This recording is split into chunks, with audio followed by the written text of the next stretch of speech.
Hai guys, hari ini saya akan memberikan tutorial bagaimana cara mengupas buah kelapa ya. Ini kulitnya. Jadi ini ada yang tua. Biasanya kalau yang tua itu ini udah terlalu tua ya. Baik untuk sayur-sayur dan sebagainya, rendang ya.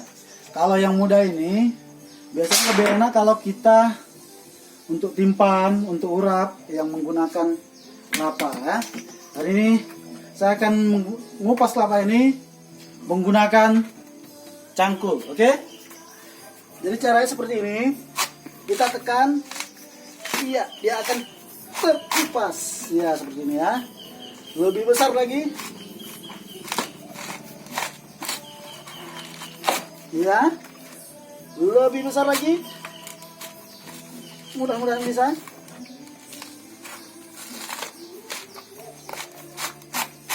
Ya.